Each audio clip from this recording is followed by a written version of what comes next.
And we are live, folks. Y'all looking lovely on this Tuesday. And the Pearly Whites is back. And the Pearly Whites are back. Yes. Yeah. Let's get it.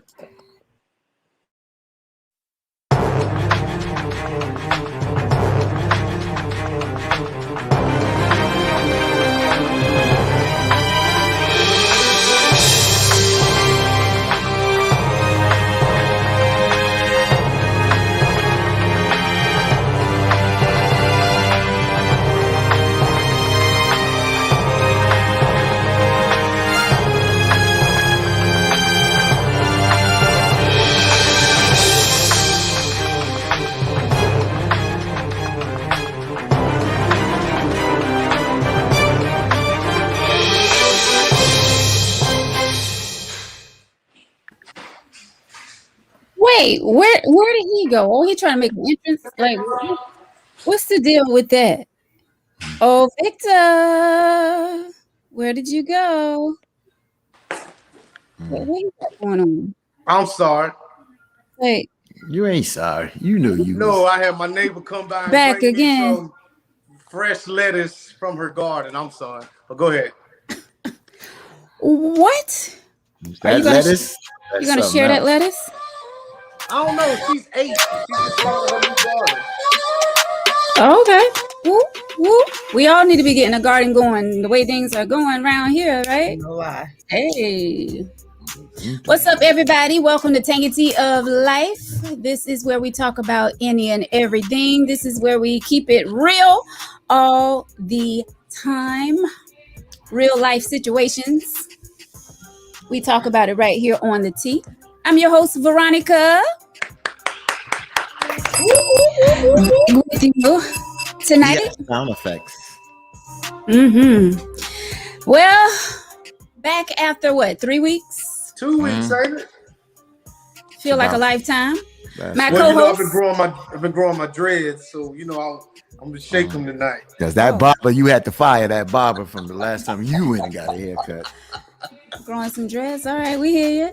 What's up, co-host Victor? Hey man, I feel like Fatima holding it down for the real, for the brothers. Appreciate it. Thank you, brother. Tonight we gonna put our mark down.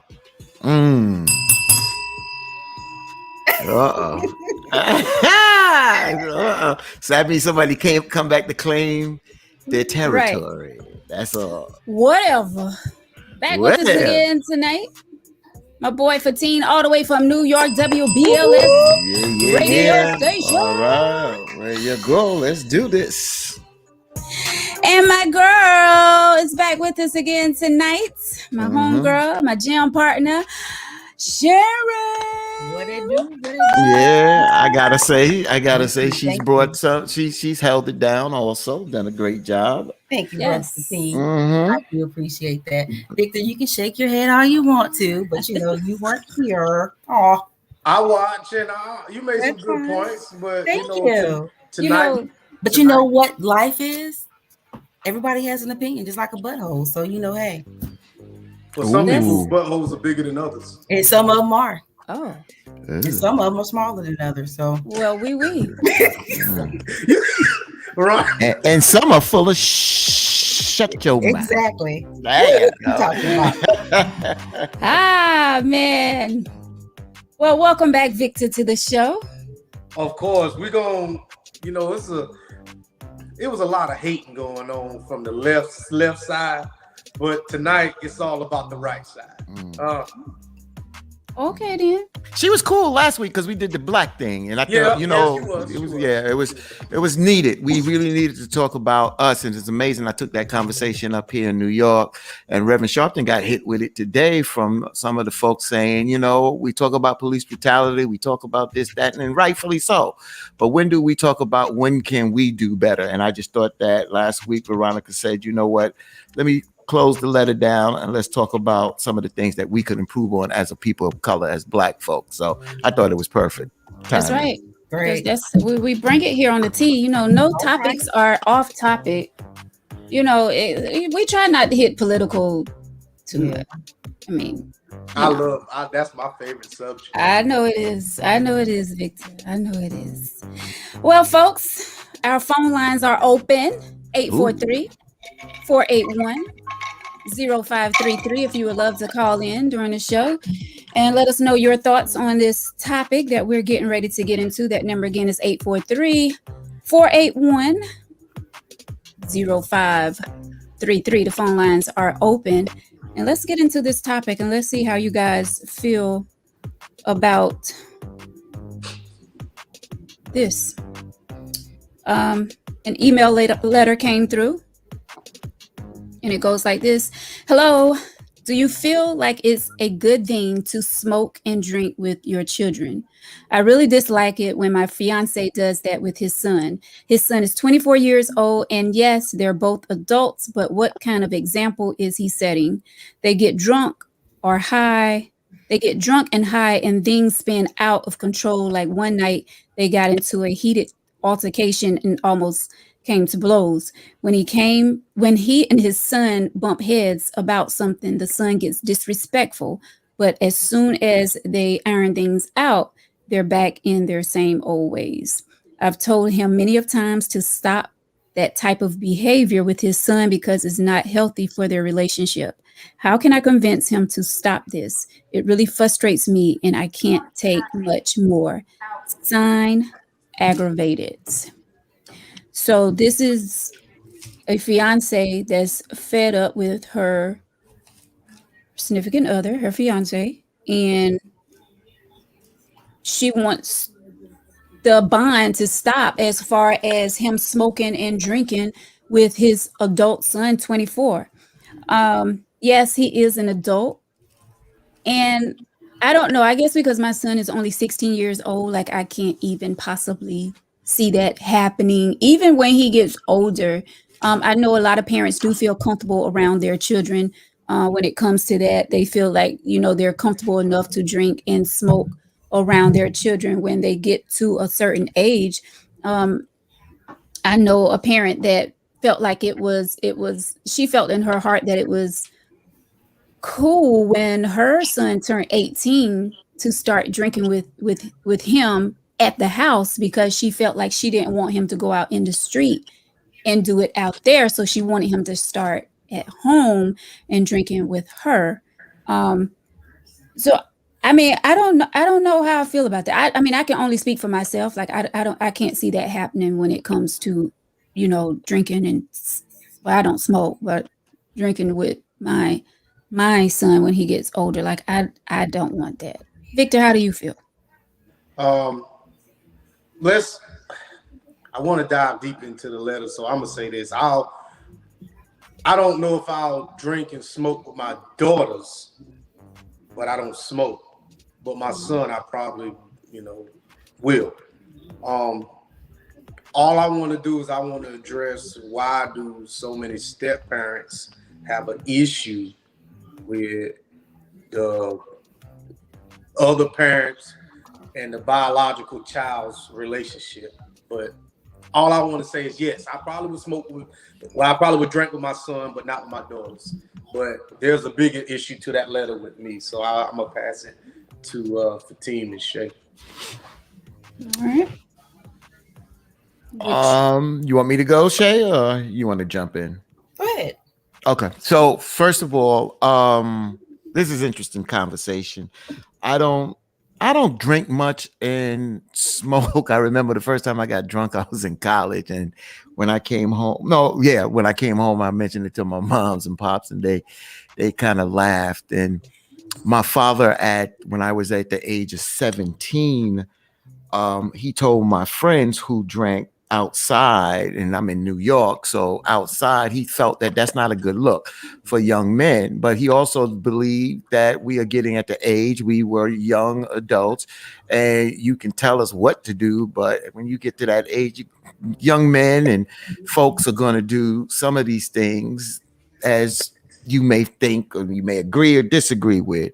So he created for us to create a space and be responsible with it. And I thought that was interesting. He also told me when I went to try to take a little beer out the house, he said, no. I told you as a young man, you're getting older and you get more responsible and you can drink a beer in the house. I don't have a problem with that. But you're not going outside with no alcohol beverage. That's not being responsible. So I don't have a problem when your children get at that age. First of all, I don't have smoking in the house. So I don't care how old you get. There's no smoking in my house. Under my roof. You understand? My mother did that. My older brother smoked. He had to step outside the house. So whoever house you're in, their rules I respect. And that's how I lay it down. My daughters, I have 2 daughters, and they tend to drink a little bit of liquor time to time or a little bit of wine. And have I had a little glass of wine with them? We sit down playing cards or whatever on a Friday. I have done that, but they've been responsible with this at the end of the day. I try to to teach them about being responsible. And we had one incident with my younger daughter where she did have a little too much to drink. She apologized, but she had good friends that did not leave her out there by herself and brought her home.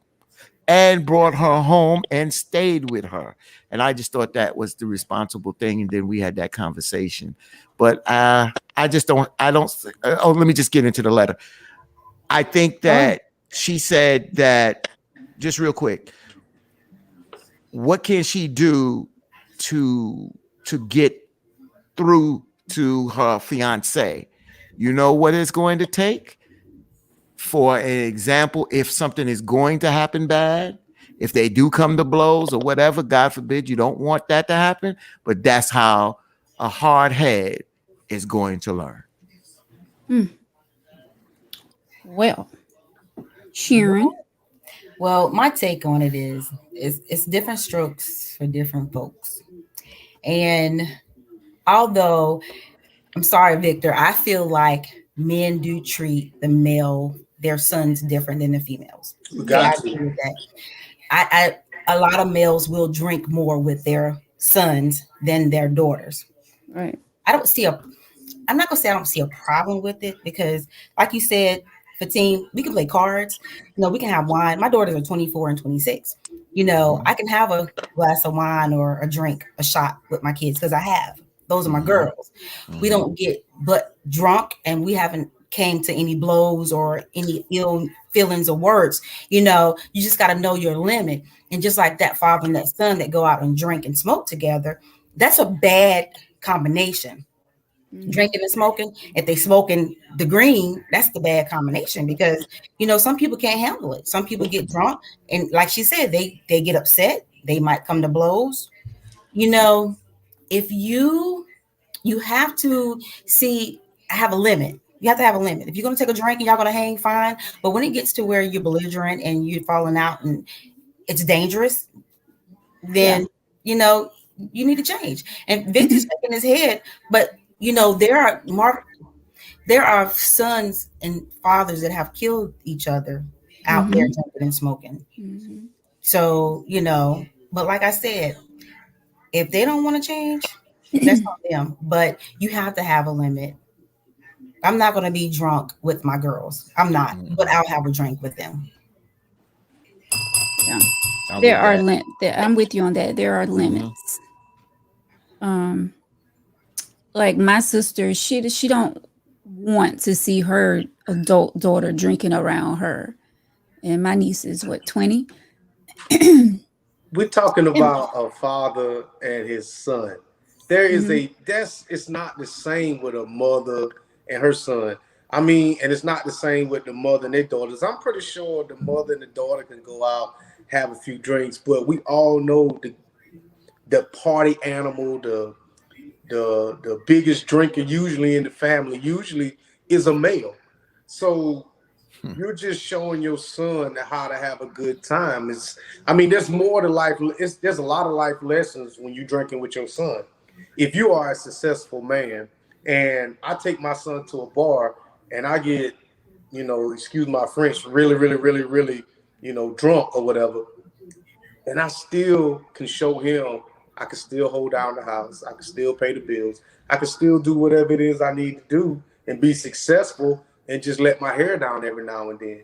Son, I am who I am, even though this is a part of my life that I keep separate from everybody else. So it's kind of like you showing your son there can be a balance between having fun, letting your hair down, and still being the man of the house. Because you could be the man of the house. See, a lot of people think that you have to be this walk down the straight, narrow path all the time. And you're just showing your son that you can have fun and still take care of your business. I just want to jump in here real quick and just say the women in my family threw it down. My mom's, and I'm not going to throw my mom's under the bus, but I'll be honest about it. My mom's was an alcoholic. And the reason why I say that, because she could not, when she drank, she was in the closet drinker, meaning that she did not drink amongst socially. She had hers in the back room hidden, and she'd sip it, and to the point it got too much. And then if she got too tipsy, my mother would go outside. So not only did the community see it, my friends saw it. So you got to realize, me being in the 5th grade and I'm glad that she was able to kick that on her own without any AA meeting, without any liver or damage like that. But the women in my family threw it down. They thumped, they drank, and at the end of the day, they didn't have a problem. Again, my mother didn't have a daughter, but again, they felt that once you become an adult, even though they may not have been the most responsible person, as a parent, they're going to tell their children to be responsible. But once you become an adult, they allow the children, the adult children, to make their own choices. So, you kept saying not being responsible. I mean, while your mother was drinking, did anybody die, get hurt, locked up, or anything like that? We had nobody died, but there was incidents that, because of the drinking, problems persist. Arguments, fights, things like that. Things got out of hand, and that was not good at all. At all. And for me, what I took from that is that I didn't want to walk in those shoes. And that's one of the reasons why I don't drink today. Well, I'm not a drinker, so I can't hold it down to drink a lot. And I don't see the purpose of getting drunk, because I don't feel I'm not a drinker like that. But what do you get out of drinking to the point that you can't walk, you can't hold your food down, and you feel like you got a hangover and a headache and sick, and saying, "Oh God, please let me feel better. I won't do it again." But you missed all the good parts. You skipped past all the fun that I had before I even got to that point. Yeah, I got you. But just for me, focusing on the bad. Let's focus on the good of drinking. Yeah, well, I got you. Understand I had but responsible. Parents. But I had different parents. My parents didn't curse, and my parents didn't drink or smoke at all. None of and still don't to this day. So, Victor, I don't know what the look is about, but they didn't. My mom's been saved all my life. And, my dad, even though, he's the trustee at the church, so, I mean, he didn't drink. But on the other hand, his brothers did. My granddaddy, he smoked Camels, non-filtered. My uncles came to the house, and they smoked in our house where no one smoked in the house. That's what I'm talking about. You know what I'm saying? So, but that was something. We had ashtrays in the house for our family, but but no one drank. I drank because my stepmother. I remember my stepmother's mother. She used to make homemade wine, and so in Christmas, I used to, get a little cup, and she let us taste it. And I was like, this is really good, and like my stepmother used to make rum cakes. And I was like, oh, we got leftover rum. Let me taste this, So, but other than that, it was in the habit. None of the drinking, none of the cursing or smoking was never a habit from neither one of my parents. Now, my stepmother, she cussed now. Then she cuss. She'd say, ASS or whatever, but. Right. I want to say this. People talk about Elon Musk. He's the richest man in the world, and he gets high. So what are we really saying about responsibility? Is he responsible enough to maintain his habit? Is he responsible enough to keep a company running while still partaking in an illegal drug federally?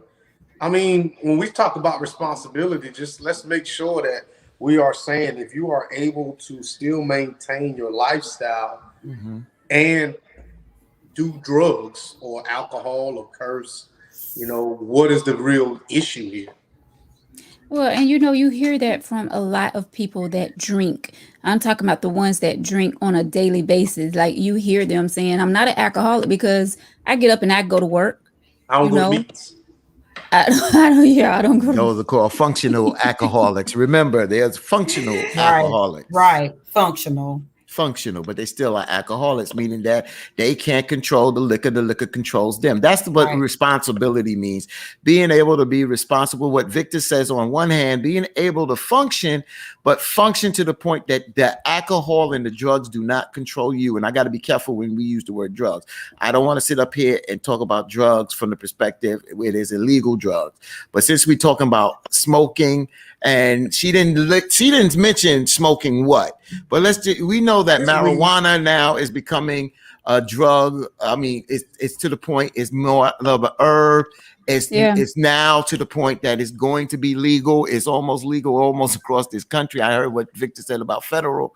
As a matter of fact, it's more legal federal than in certain states. But when you talk about smoking cigarettes and also smoking marijuana and drinking, when those don't control you, you control them and deal with it occasionally, and don't let it you don't allow it to go so far that you are not in control of yourself, then you're being responsible. Right. I think it's a status level, man.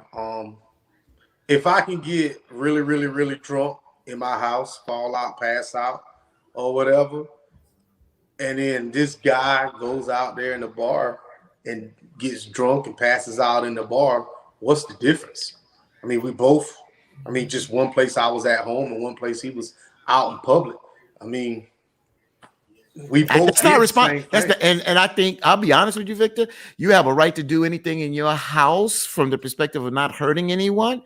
I'm saying, is that responsible if you got drunk to the point till you got drunk and fell out? To me, that's not responsible. You do anything to your, doesn't matter if you hurt anybody. That doesn't matter. You don't have to hurt somebody for something to be wrong, to be abusive. People abuse food. Right. So if you abuse alcohol to the point that you fall out, that means your alcohol level in your body has become so high that it caused you to black out. That's not only not responsible, that's a problem. Yeah. That's a problem. So all right. So since we deeming responsibilities now, how do you drink responsible? What are the rules to that? Knowing your limits, knowing your limitations. But you're not a drinker, so how can you sit here and say knowing your limits? If my goal is to get drunk, then that's my limit. If my goal is to have 2 drinks, then that's my limit. That's responsible. But as long as I feel like if I can go out, drink, do whatever it is I do, come home, don't kill nobody, and still pay my bills in the morning, that's being responsible right there. I have enough money to drink, and I came home safely. This is the first time that I heard somebody use the word getting drunk and being responsible. This is the first time I heard that in a sentence. And that's interesting because I think that getting drunk to the point where you can't control I don't care if you can get up the next day and go pay your bills and this, that, and the other. The bottom line is you are doing something that is putting you out of control. And when you are not in control of yourself, that's a problem, Victor. Yeah. How are you not in control? How can somebody say they're not in control? Because when the word, let's look up word drunk. And let's see what the word drunk. Yes, not less than 3 weeks ago, it was a car accident on 501 where a drunk driver was driving on the opposite side of the road and hit a woman on her way to work early, like 6 o'clock in the morning, something like that. Stop traffic. 5:30. So he was drunk. Yep. He killed his passenger. Yep. and she's dead. So that's irresponsible. Like you said, if you drink in your house and you fall out, pass out in your house, you're in your house. I would rather be drunk in my house than in a bar, because now you're unprotected and it's not safe, because now you are vulnerable to anything. Someone could rob you, someone could kill you, or the bar owner could be like, he needs to go, and they call the police, and then you wake up in jail. You know, there's so many cons to that. Just saying. So, but to get back a little on subject, at the end of the day, like Patricia says, We're not getting, there is no you're right. At the end of the day, that father and son drinking has come to disagreements and blows. And after you get to a level of where you're belligerent, then maybe they need to stop and cut it off. But that's something that they have to do. She can't do it for them. Right. So go ahead, Victor. Can I say something? Because I'm about to ruffle a bunch of feathers when I say this. Okay, y'all women ready? Y'all ready?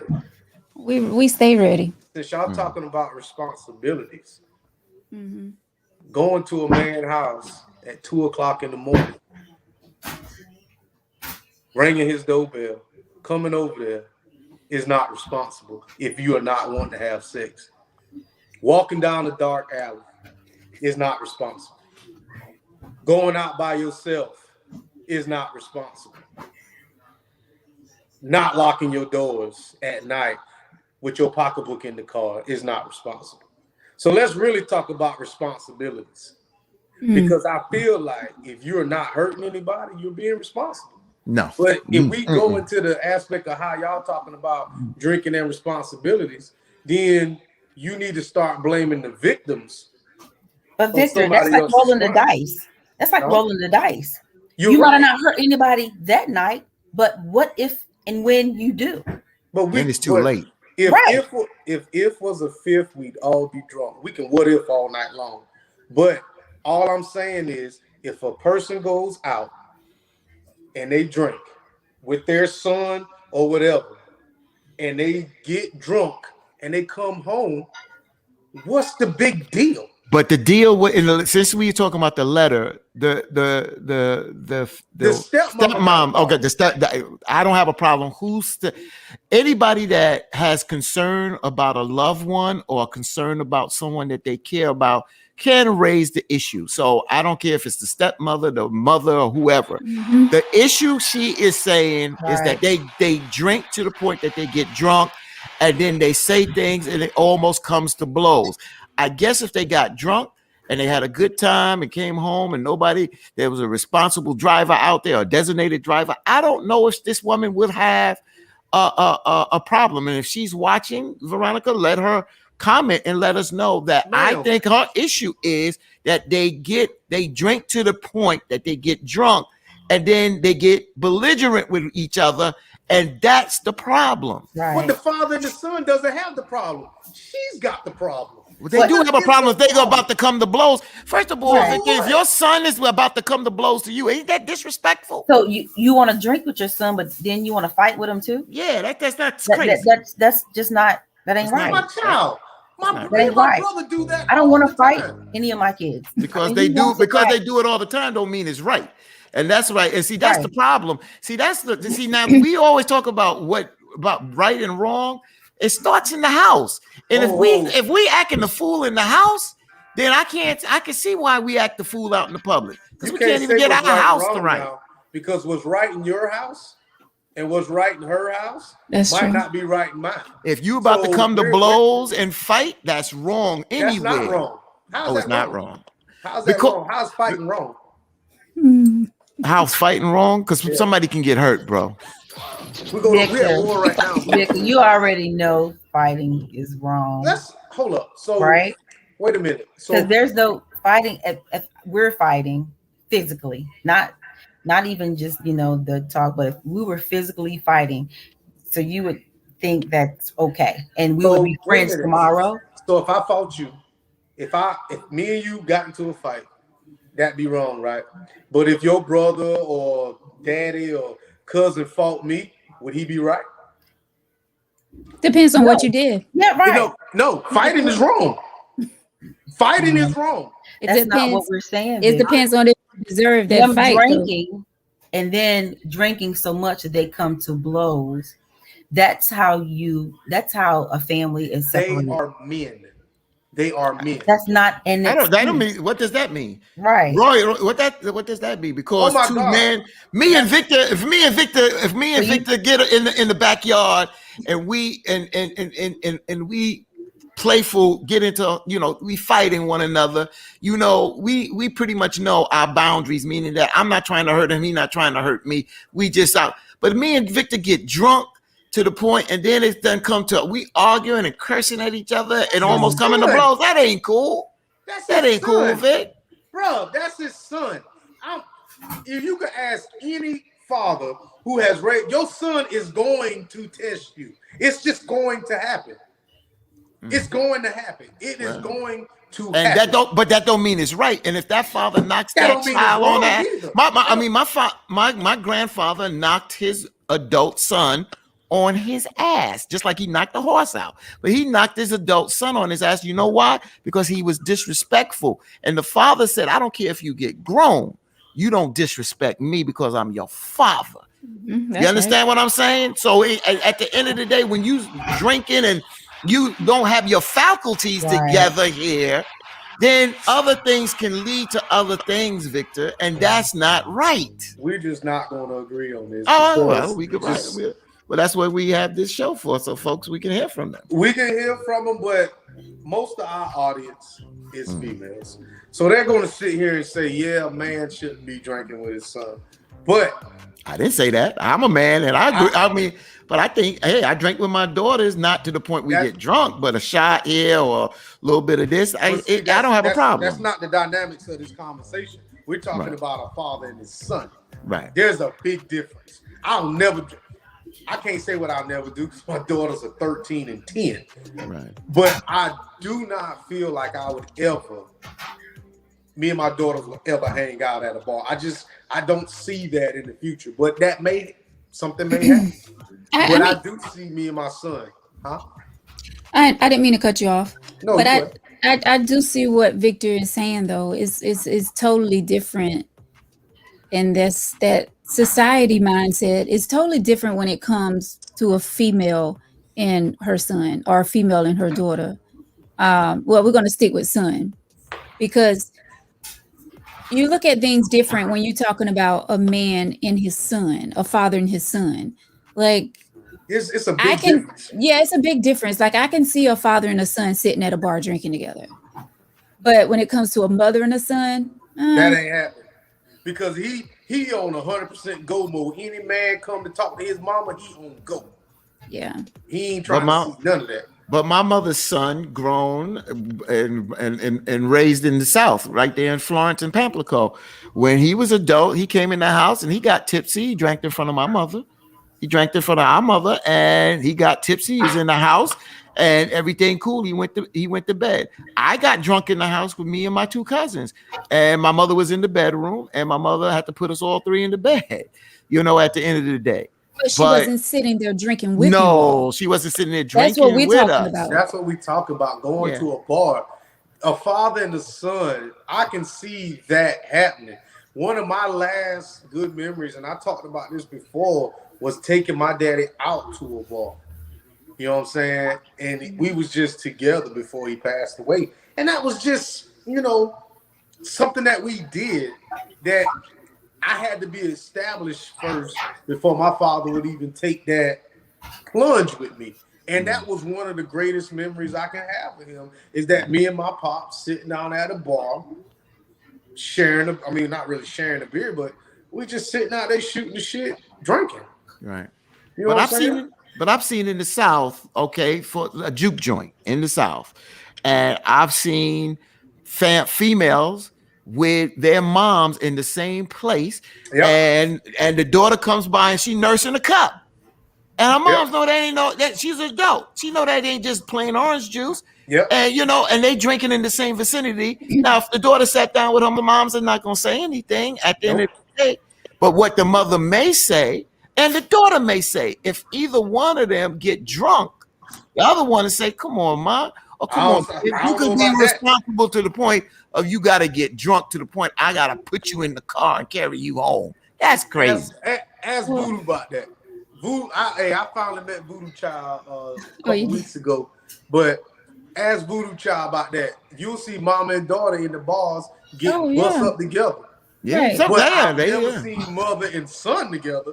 I'm not saying that it doesn't happen, but I've never seen mother and son, and I definitely never seen father and daughter. Well, see, my thing is when it comes to me, I couldn't see myself drinking around my parents because I didn't see that in our household. I didn't see my dad drinking. I didn't see my mom drinking. I didn't see them smoking. They don't today. So I guess I still have that level of respect from when, being raised up inside a home where that wasn't going on. Like, I would feel totally. Your brothers drink? No. Well, one of them I know for sure do not. My other brother, he drank wine, I guess. I don't know what else he drank. Your parents' house? Never, ever. My parents did not play that. No. Mine didn't either. That was a no. I'd be dead. No. That's why I think all of us are so afraid now to even, have a drink around our parents. Like, right. Just like people, like kids cursing their parents. Like, I wouldn't have any tea. I'd be dead today. And me and the missus here didn't drink around our children. I mean, we drink a beer or this, that, and other, but our kids are not uncomfortable to be in this house and drink. You understand what I'm saying? Right. They just don't feel uncomfortable in the house drinking. You understand? Right. They just don't. Well, guys, the phone lines are open if you guys would like to call in and jump on this subject. 843-481-0533 is the number. 843-481-0533. Call into the show and let us know your thoughts on this subject. Is it okay to drink with your adult kids or smoke? And not necessarily cigarettes. You know what time it is. Like, is it okay? Right. So let's get to the point why let's move past that for a second. Let's talk about why does the stepmother have an issue with the bond that a father has with his son, his adult son? Why is it a big issue?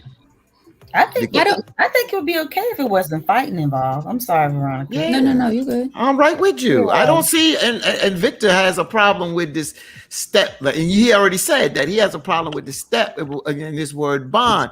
But I'm right with you, Sharon. Is that she probably wouldn't have a problem if they did this to the point where it didn't come to a point where they are fighting. That's not cool. But Victor, I want to hear what is your problem with the stepmother saying something because it's the biological father and his biological son? What's the problem? Not married yet, right? No. So what's the problem? Well, okay, so they're not married yet. So I feel like she really ain't have no say so. I ain't gonna say so, but it's like, whatever. They're not married yet. The boy is 24. All right. So it's like, ma'am, what is your real issue with this? It's it's two grown men. Okay. But guess what? At the end of the day, them fighting or whatever, that must be normal because they come back together and do the same doggone thing. Mm-hmm. And I understand this may be disrupting your house. If this is disrupting your house, then yes, you have every right to say anything that you need to say.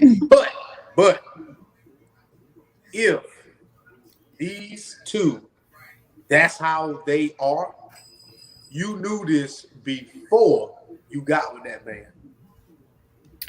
But I feel like we should not normalize that behavior. Thank you.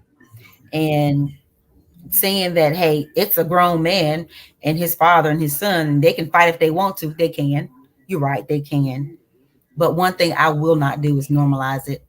And I just don't feel like it's right because my brother didn't fight my father. No, I'm not gonna normalize it. And I'm not gonna, and I just feel like parents and children shouldn't fight. No. But like you said though, they can do what they want to with their relationship. They can. She feels that it's not right, and she's right. She has a right to feel that way because maybe she feels that someone would be harmed. What if that young man, the son, really is drunk and they get to fighting and he accidentally kills his father, Right. or vice versa? Now you have two people dead and it could have been avoided. But I will not normalize that type of behavior because society looks at us already sideways and they expect us to fight and kill each other. So I'm not gonna. And she I don't did know. say that not to cut you off, Sharon. She did say in the letter that the son is disrespectful. Now, To if he's who? already disrespect his dad, Well, how? But see, that's my issue with the word disrespect. How can you say what's disrespectful to another person unless the father says it's disrespectful? Then she doesn't have a leg to stand on. well, I mean, we know when it's disrespect, You Victor. Come can't on say now, what's we know. disrespectful. You You let me curse say at this. me. My kid curse at Wait, me, grown or Fatih, wait not a minute. grown. I want to hear this. Go Yeah, ahead, 'cause My Victor. thing is this: the relationship two people have with each other. When that third person is saying, "Oh, you need to do something," they being disrespectful. Hold up. This is how we talk to each other. I'm not saying it's right or wrong. Just because I have an opinion don't mean my opinion is right. Just because I don't talk to my mother or my father like that don't necessarily mean how this man and his son interact with each other is wrong. What's right for me might not be right for them. That's how they communicate. See, I think we as a people, we interject our beliefs onto other people and we expect everybody to conform to us. And that's where we get our feelings hurt because we'll interject ourselves into a situation and say, "Oh, you shouldn't let them talk to you like that." And then You're right. somebody tell you to mind your damn business, and now all of a sudden you got a problem. Now that is true. That is true because we was raised a certain way. We expect for others, we expect for others to be raised that same way, and let's face it, that's It not going to didn't happen. happen. It didn't happen. And there's nothing wrong with expressing yourself, but understand that when you go and you start trying to push your values and your beliefs onto two people who are blood related, it's probably not going to end well for the person trying to do all the pushing. How can I well, sit here and tell a man and his son that they wrong for how they interact with each other? we don't. Well, the bottom line is Victor, and we can definitely look at, for instance, what you just said. I can give an example of looking at white folks that I grew up with. Their kids cursed in front of them. Cursed in front of them. My mother looked at me and told me, "Try it. Try it if I want to." And majority of the black families in my neighborhood, any child tried that nonsense would have got their face knocked in. That's all to it. So let's come back to this. We assuming that this is a black family. You're right. We can't assume how the father and the son talk to one another. But we all sitting up here black. We all have a lot of things that we have in common that we understand in the black household, even though every household is not the same. Every relationship is not the same. When this woman says that the son gets disrespectful and they get drunk and they come to blows, she's giving that in a context that once alcohol gets involved to the point that it's so much consumed that it leads to negative things. Let's look at it for what it really is. I don't want to sit here and blame this woman who is saying when they get drunk, other things happen, and that's not good. Then we got to use common sense here now. Let's stop for a second. You're not a drinker. So Doesn't matter if I'm not a drinker. Stop. Doesn't matter. Yeah, it doesn't does. matter. It does matter. I've been drunk before. Okay, you're not a drinker.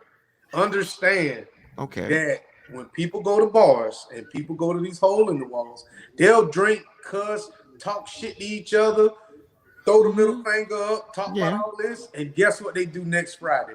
Turn around, and if that person who they was drinking and cussing wasn't there, they'll call that person back up. That, man, we had a good time last week, and turn around and do it again. So you not being a drinker, how can you sit here and give an accurate not really an assumption, but accurate assessment of what drinkers do. That's what they do.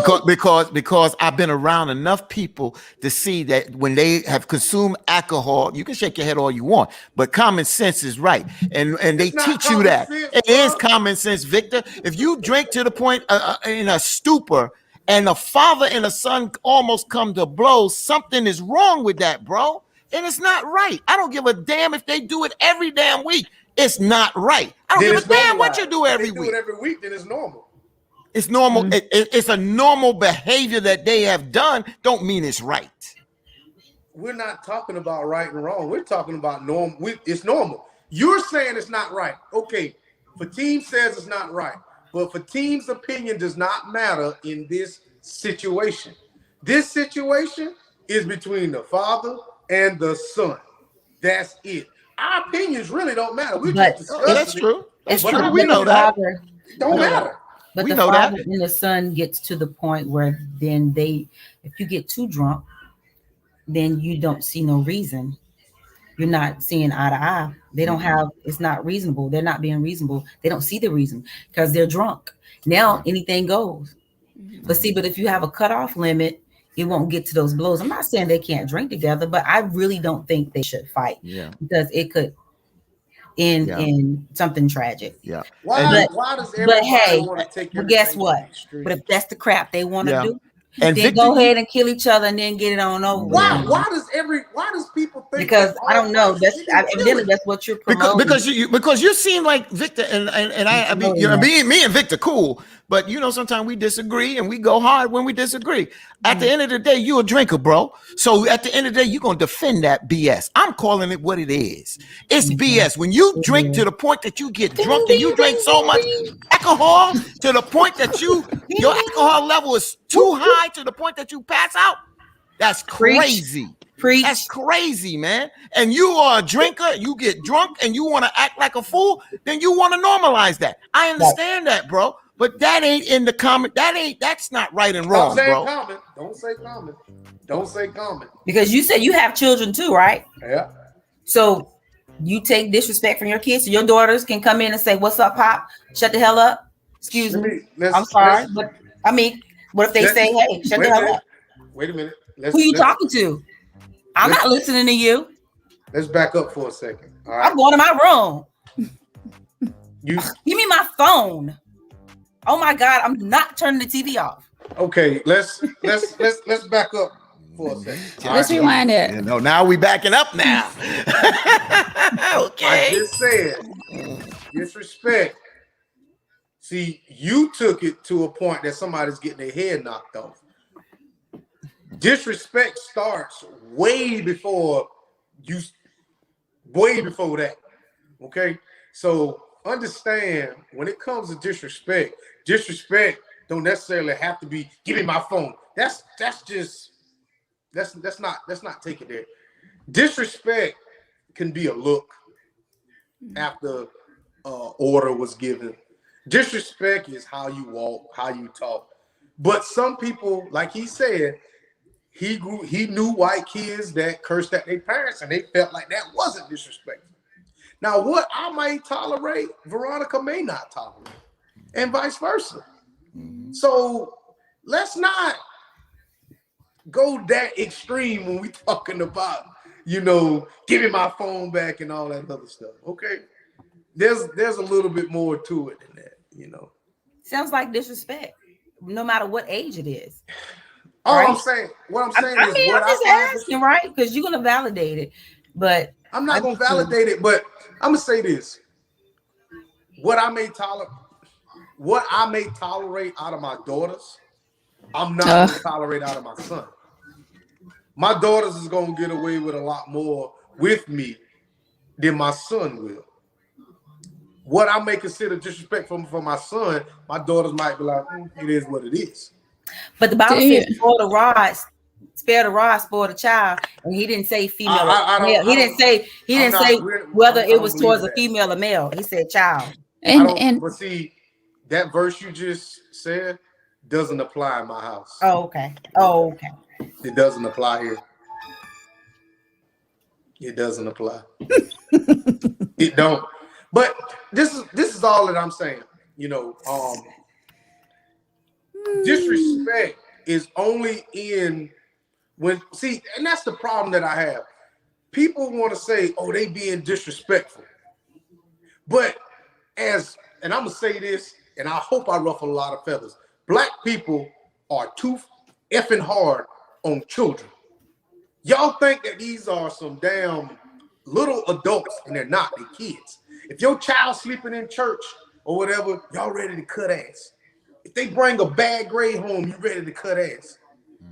But you're not teaching your child about God before they even get to church, so they can be, enthused about listening to what the preacher got to say. You know what I'm saying?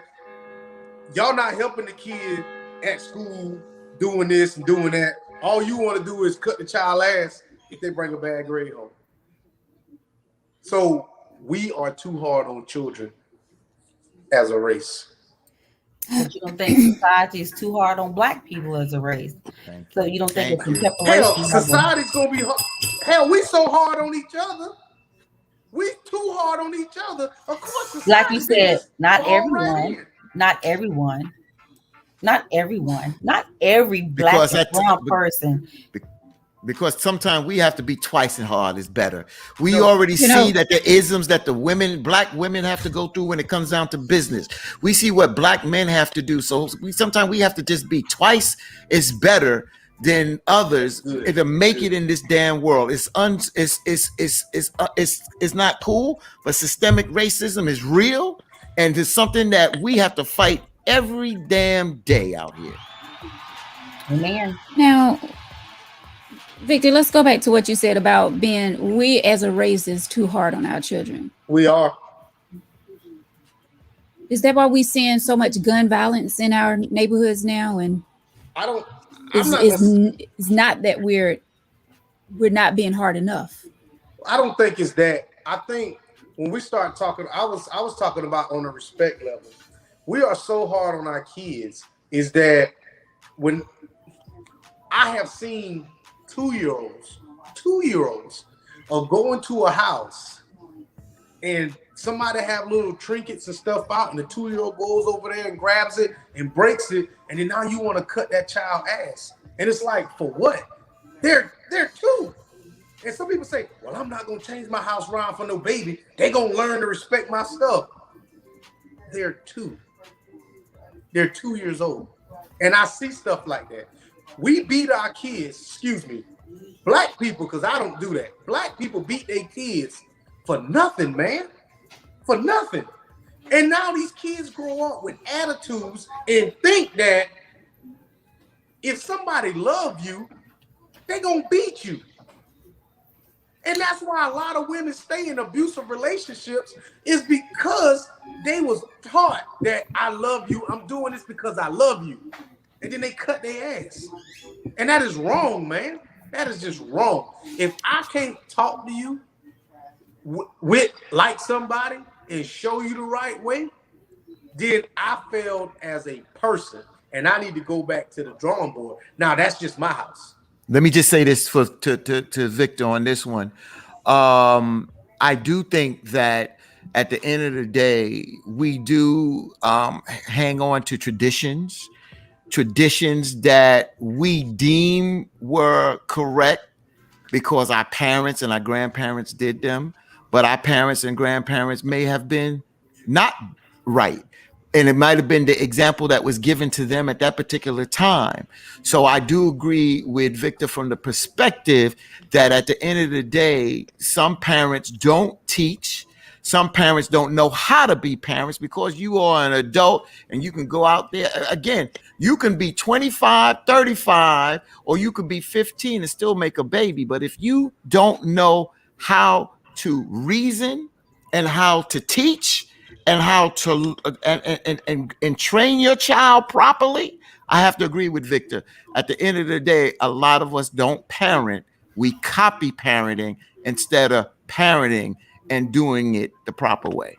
You know where that beating stuff started? Of course I do. Slavery, bro. On the plantation. Mm-hmm. When the slave master used to come out there, when the slave wasn't doing what they were supposed to be doing, Slave master come out there and beat the hell out the slaves.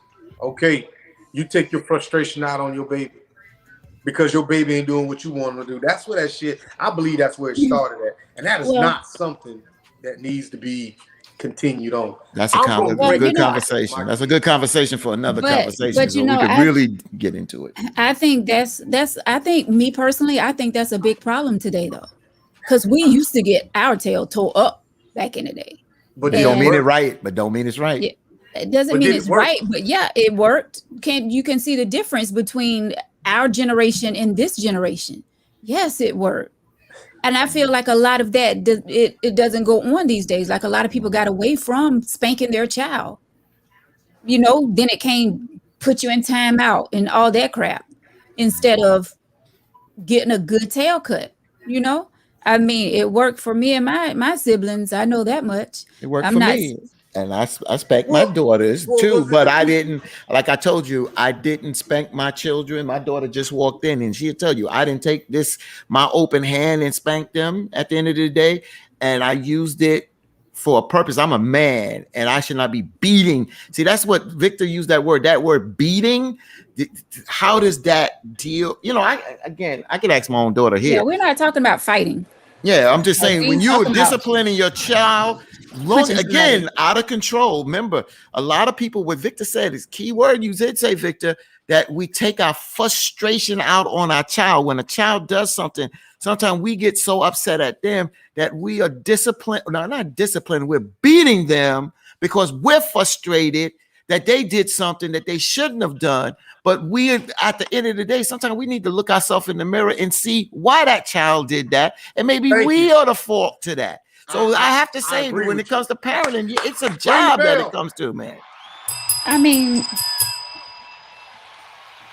that's the problem I have. There's a difference between beating and discipline. There's a big difference. Well, I mean, I'm not talking about beating, like leaving bruises and things like that. Discipline, you leave bruises too. Now, don't see people don't understand when I say beating and discipline.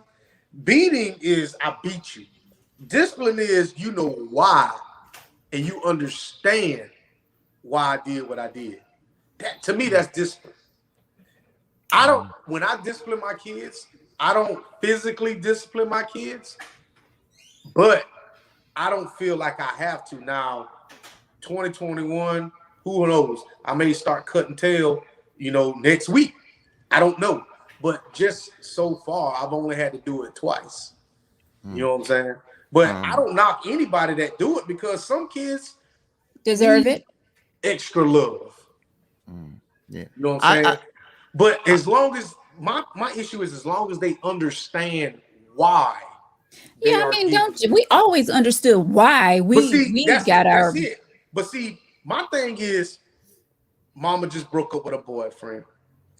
I've been struggling with math this entire year. Mama just broke up with her boyfriend. And I bring a D home. And now she cut my ass with a fishing pole. And I got whelps all over me. That wasn't for that D. That was because her heart broke. And that's the thing that people don't understand, that you can project your emotions on your child when you really didn't need to. Or you really didn't realize that's what you were doing. Yeah. You were already mad about something that happened at your job, something that happened at a relationship, and then you project that onto your child just because they made a mistake. That's wrong. And it happens a lot. Yeah. It does. I'm gonna tell you one thing. A lot of kids, like you say, Victor, they be in the middle of something that they have no business of being there. Like a lot of parents do take a lot of anger out on their children, which is not fair to that child. It's not. And then that's when the child he grows up with anger issues and, and all of that. And and turn to violence and get into gangs and all that stuff. We have to be careful. Yeah, we have to be careful. Yeah. I learned one thing from my daughter when we had a kitten. And when the kitten got a little bit bigger, I saw my daughter beating the cat. I said, "What are you doing?" And she said, "The cat won't listen, blah, blah, blah." And it made me look in the mirror right there and say, wait a minute, you see what she's copying? She didn't get that from that damn cat. Nope. She got that from us. Yep. You understand what I'm saying? So that, and the point I want to make, because there's some comments out here, and Cheryl mentions this, and because that point I want to make, I want to kind of respond to that. And Cheryl, thank you, because you had agreed to something I said earlier, but Cheryl mentions that this generation is horrible because they don't get beatings and punishments like we did. And I'm not sure about that. I used to say that in the beginning. That is true. I just think I don't know if that is true, because at the end of the day, because I didn't beat the kind of beatings that I got from my mother. My kids never got that from their mother and father, from us. They never got that. And they are more disciplined than we are. So that's not always true. Then John McCullen says most parents letting the children raise them. Well, if you lose control of your child raising you, you lose control of you raising your child, then you ain't been a parent. That's all to it. That's because I don't care if your child misbehaved, Victor. It's some things I'm not going to tolerate in my house. If you're going to be disrespectful, then you got to go. Okay, and that's when punishment and some tail cutting, that's when that comes in effect. And there's a lot of tail cutting that you went to school with, a lot of people that got their ass cut and they still misbehave. And that's the thing, like we as parents. What's the tail cutting? I used to get my tail cut all the time. That didn't change anything, because I was going to still, I'd rather take the beating. Give me the beating and I'm going about my business. That's and I'm going to do what I'm going to do anyway. Mm-hmm. But I want to, let's back up on Cheryl. Cheryl said, this generation is horrible because they didn't get beat like we used to. So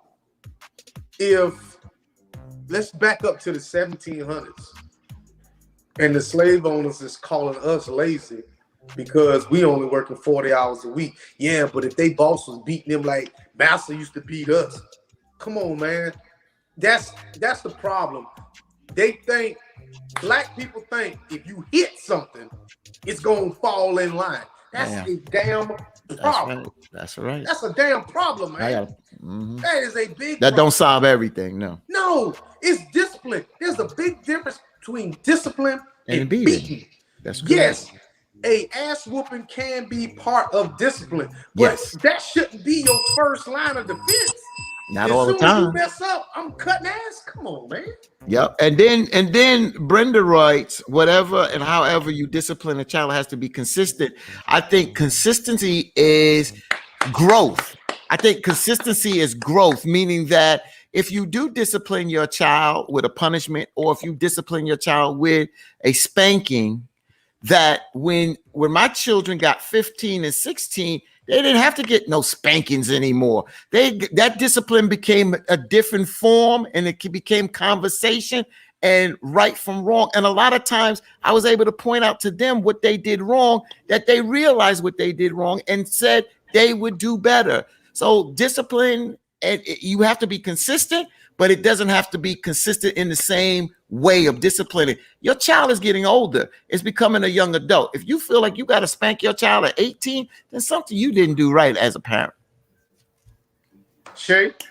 I don't think it's something that you didn't do right as a parent. Oh, you ain't got nothing to say? No. This has exhausted me because we have a different. Everybody have a look. I'm always ready, but everybody got a difference of opinion. And like I said, I'm good. I'm good. Like, me and Veronica was kind of raised the same. We weren't exposed to some things, so I won't normalize behavior because I was raised to respect my parents. Okay. And so when I had my kids, I expected the same respect, but I was a different parent because my parents were hard. So I didn't want to be that parent. I wanted to be more active with my kids. So, I did more things with them, like play with them and activities, softball, t-ball. My girls they played t-ball, basketball, all those types of things. But to the lady that wrote the letter, I was sitting here while everybody was talking, and I was thinking, I was like, I had to say this to the lady that wrote the letter about her fiance and his son. I honestly think the son and the father need to go to counseling and talk out whatever deep-rooted things they have, because evidently it only comes out when they're drunk. So there has to be some type of issue they have.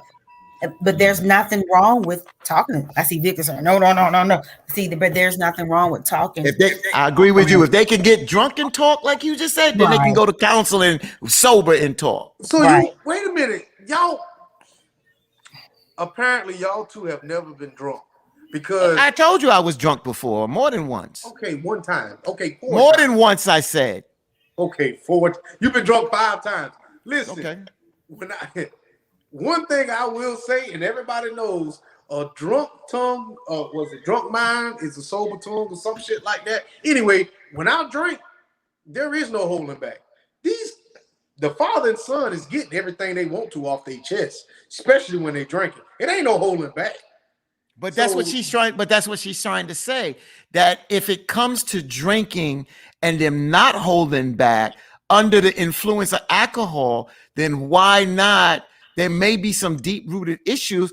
They may need some counseling where they can go sober and talk these things out and look in the mirror and say, you know what, we could do better. Maybe we don't need to, even if we get drunk, we don't need to be disrespectful to the point of coming to blows. How about I'm pretty sure when they drinking, all the deep-rooted issues has already come out.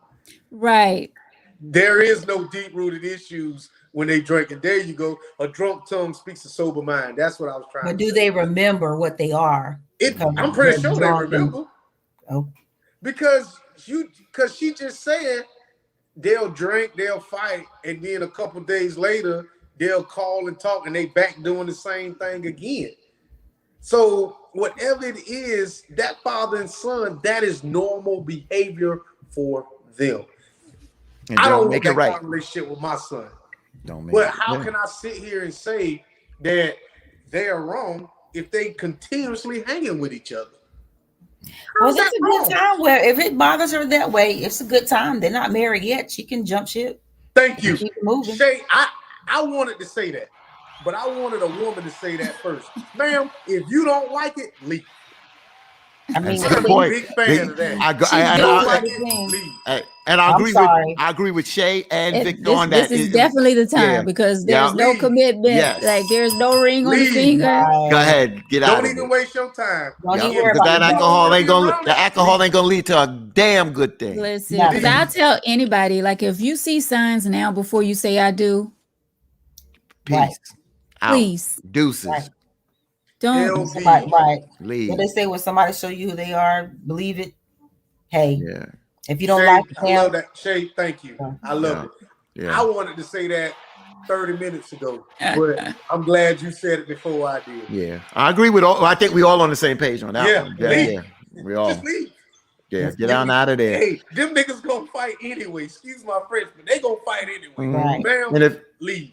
And if that, and you know, and that's what sometimes you try to bring common sense to a nonsense situation, and you can't bring common sense there. So you know what? At the end of the day, get on out. That's leave.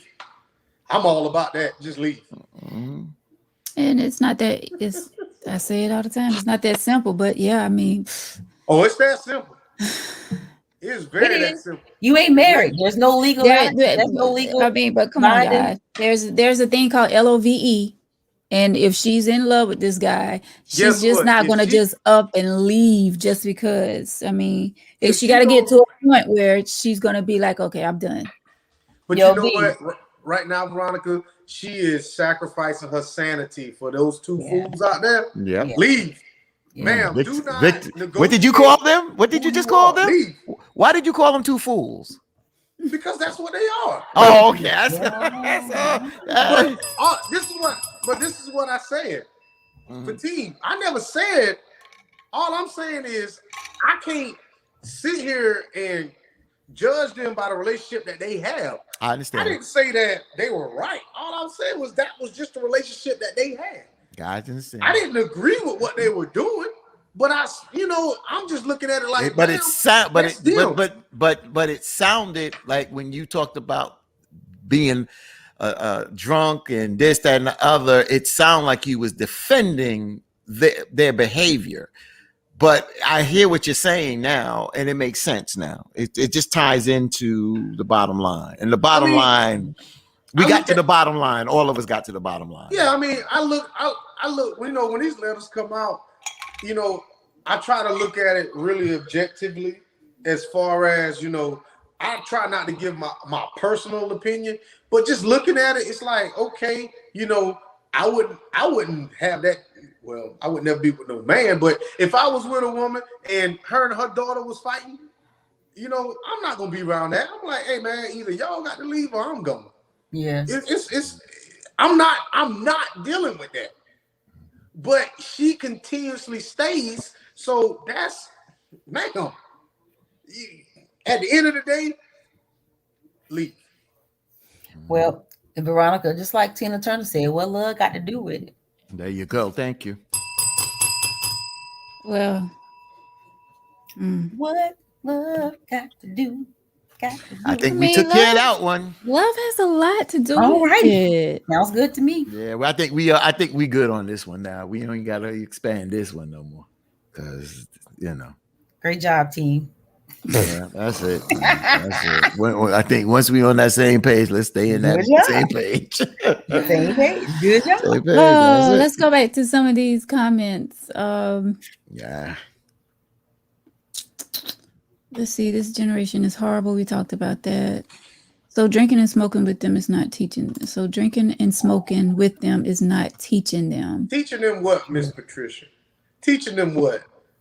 That's the thing. People taboo.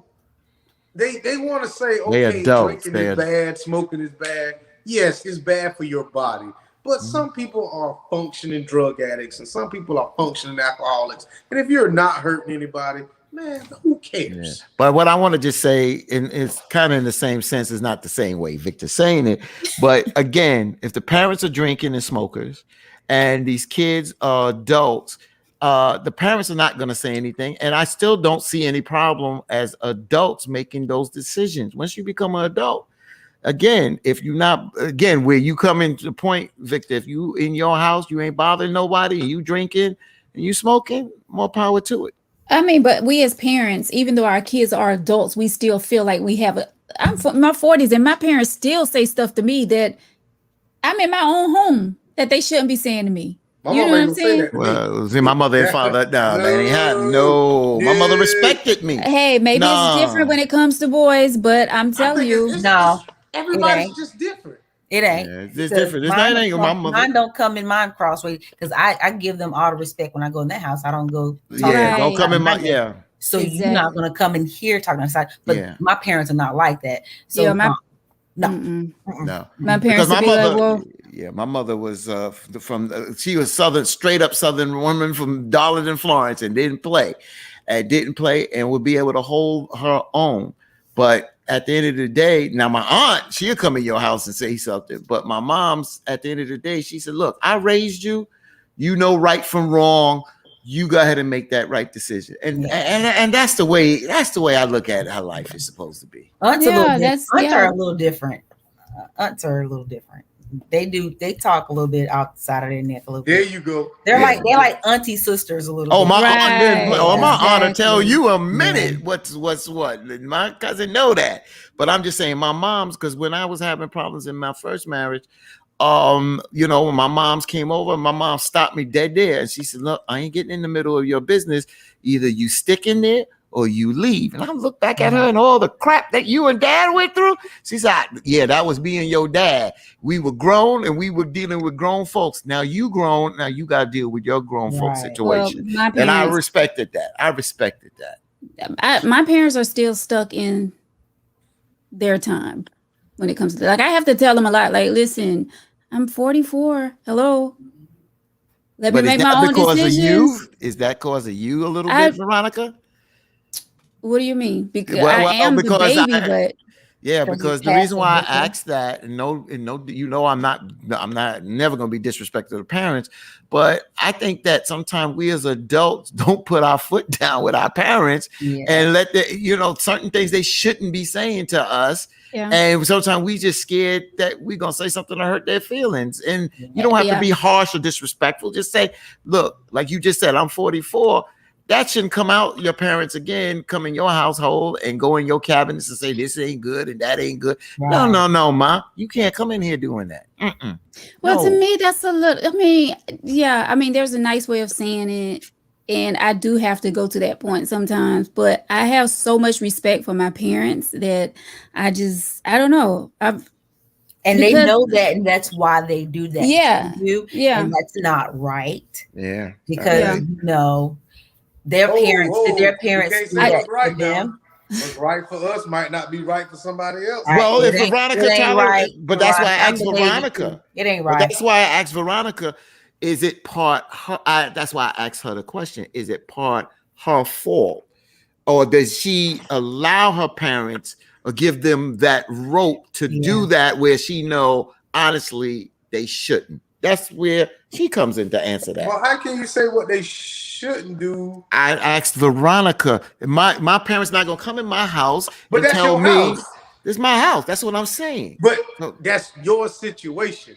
Right. So that's why I asked Veronica. I didn't say Victor gonna try to flip it. No, but flip it. You know he gonna flip it. No, again, my question to Veronica is: do you think because Veronica made the statement to her parents that I'm 44, she's making an inference that look, mom and dad, I'm grown. You really don't need to be saying this to me like this because I'm grown.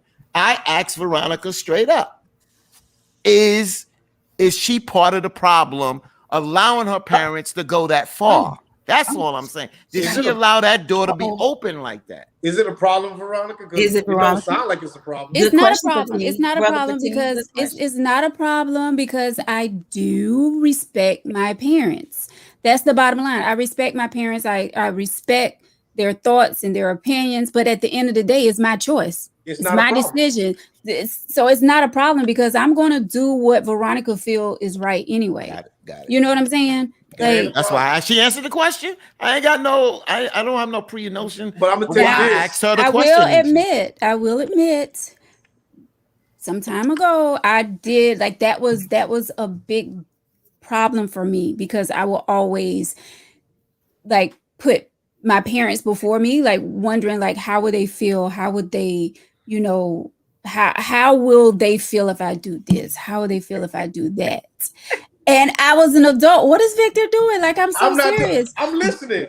But now, but now it's okay, I got to live for Veronica. Yeah. I can't live for other people. I have to live for Veronica. I have to make decisions for myself. But yes, I still respect my parents and their thoughts and feelings, but at the end of the day is what I want to do. I just want to make a 44-second comment. Shade. Counting. 1, 2. I would say this, and this is just something I just want to share with everybody. 7, 8, 9. Go ahead. You better start talking. You're down to 34. Let's go. That's right. It'll be 24 in a minute. Say something. You know I love you, man. I just wanted to. I'd have never thought you would have ever put your real age out there. How old do I look? 44 and beautiful. Yes. Thank you. Okay. But I'm gonna say it is. Wait a minute. What is going on? Go ahead, Victor. Why? I mean, I'm not ashamed of my age because I think I look fabulous. Should be. You look really good for your age. But I will say this. Thank you. As of 2021, I have put both of my parents out my house multiple times. My dad not alive. I had to escort his ass out of here one time. Wait, you know what I'm saying? And my mom the same way. But why? I had to escort her ass out of here. Why, Vic? Because if you remember. No, I remember. Because they did some stuff that I did not feel like I didn't appreciate. Did you feel it was right? Huh? Did you didn't feel that was right? Maybe they made a gesture. It was a God honest, wholehearted gesture that they did, but it did not fit what I was trying to do.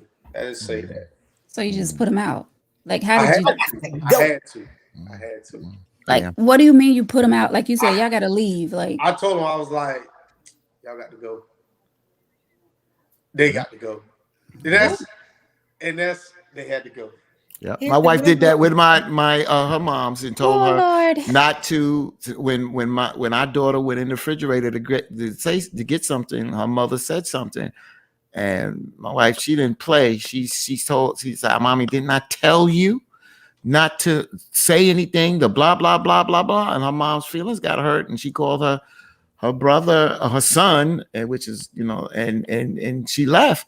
But she stood up for her child at the end of the day. So you got to be careful. I don't care if you're a parent. You can't come in people's houses and tell them, be disrespectful to them. You got to be careful. Well, I mean, that is not disrespectful. No, I know my parents don't be disrespectful. I just gave you something that was disrespectful done in the house. That's what I'm saying. If somebody comes in my house, that was disrespectful. You don't come in my house and disrespect our child. That's a pet peeve for me because my kids never had to ask me to get something out of the refrigerator, because when I bought it for them. That's right. I did not like growing up as a child having to ask to get something out the refrigerator in a home that I had.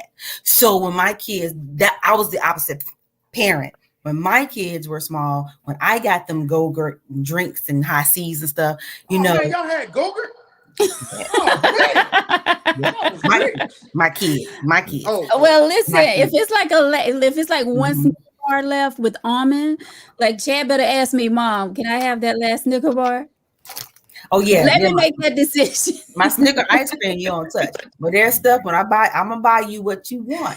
But I'm for team, I'm just like that. Like if somebody say, "Hey, what?" I had people come in the house and look at my kids go in the refrigerator, they get something. They know what they want. They weren't wasteful. Old people don't like that. Peeve of mine. Well, that's they do that in their house. We never had that problem. Yeah, because as a grown in the refrigerator. Yeah, because a grown man right now, I don't walk in your bedroom. I don't sit on your bed. I call you Mr. and Mrs. I follow all those things, and I'm a grown man. But I do what Veronica say, respect. But you're gonna respect me and mine also, and that's all to it. And that's it. Ain't no ifs, ands, and buts about it. And I had to tell a couple of grown-up cousins in my family, yo, what are you doing? I mean, what the heck why are you talking to your grown child like that? How do you think? Come on, back up. And that was down south in Colombia. Ooh, that's a whole nother topic, I believe. Another show. Yeah, I don't tolerate that. I don't know what Colombia is. That's not the South. That's the northern part of the South. That's not the South. Oh, I just want to say this. I wanted to say, so my a lot of us changed our religion or how we did their certain things. And I remember my aunt, when my cousin brought over her children, she said, don't give them meat. And her mother said, well, I'll give them meat if I choose to. So my mother jumped in, because my aunt's daughter said, well, if that's the case, then I'm gonna have to keep the kids from you. Mm-hmm. So my mother jumped in and said, listen, she tried to reason, and she said, listen, those are just like you had kids, she got kids. I don't want to use no names. And you need to respect her wishes. If those kids don't eat meat, you ain't supposed to give them meat. And if you choose to disrespect her, then I stand with your daughter for not bringing over your grands if you can't respect her. My aunt changed her view, and that's the right thing to do. So especially something like that. That's just like saying if I had a daughter, if I'm bringing my daughter to my parents' house and she's natural, and my mom will be like, well, I'm going to relax her hair tonight. No, that's over. It's over the boundaries. But but Veronica, Victor, and Shay, Sharon, we know families in the South that would still not listen to us because they were our parents and go ahead and went and did it anyway. Yeah.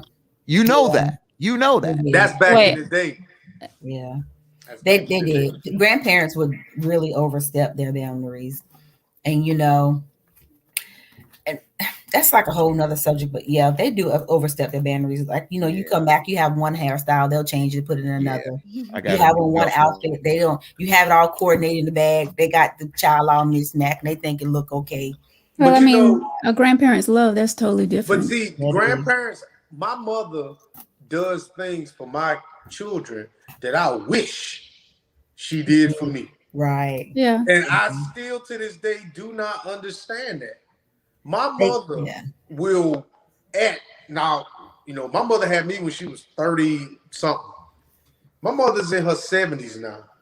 And she will get out there with them kids and do things. And I'm like, yeah. Where was this at when I was 10 and 12?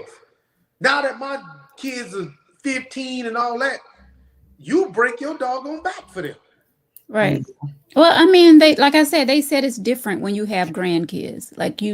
It's like a totally different kind of love. It's the love they wanted to give to you, but they couldn't because they had to raise you, so they shower it on your grandkids. Yeah, they beating me. Right. What did you? What? They was too busy beating me. No lie. So is that why you don't beat your children, Victor? Because you know how it felt like. I got enough ass whoopings for everybody on this panel. I can tell you that. But you know what? I'm gonna tell you this. My grandmother my grandmother used to cut ass. On my daddy's side, and she never put her hands on me. And my cousins always say, "Well, I remember grandma beating." My grandma has never beat me because I used to stay in trouble, and my mom used to always send me to my grandmother's house. And me and my grandma used to hang, man. My grandma has saved me from tail cuttings. But I feel like if you spank a child, they need to know why they're getting spanked and understand why they're getting spanked. That's just my whole thing. I agree with that. That's I agree with thing, that, man. I agree with that. Totally. I'm not against spanking, but understand, like, if my daughter brings home a D, I can see me getting upset with her if I never brought home a D. You know what I'm saying? Now, yes, I want the best for my kids, but if I didn't live up to my parents' expectations and I was doing whatever, why should I jump on my child for doing the same shit that I did? So I got because you want them better than you. You want better for your kids. Yeah, and it's called theater of the mind, Victor. So I understand exactly what you're saying, but I do agree with Veronica on this. But it's the theater of the mind, meaning that you're right, Victor. You're right. Why, in a sense of treating them differently. What you want to do is encourage them. So at the end of the day, you look and you want to be better than your parents. And when I use the word better, you meaning that no matter if your parents were great at raising you, you still want to be better at raising your child. So it's just theater of the mind as adults. Sometimes we have to do certain things that we have to teach our children. And sometimes we're disappointed. So we don't have to beat them because of that D. But we can show our disappointment, but that disappointment can encourage them to do better because not only they want to do better for themselves, they want to do better to prove to their parents that they can do better. That's why it's theater of the mind. I don't want my kids to do better than me. I'm not going to set a goal like that. All I want my kids to do is be functioning adults. Whatever they decide to do, as long as they contribute to society, I'm perfectly cool with it. People tell their kids, "Oh, you got to go to college and you got to do this." Okay, Daddy, I went to college and I got $160,000 debt. And I'm 24 years old. Now what I do? Well, son, now you pay bills.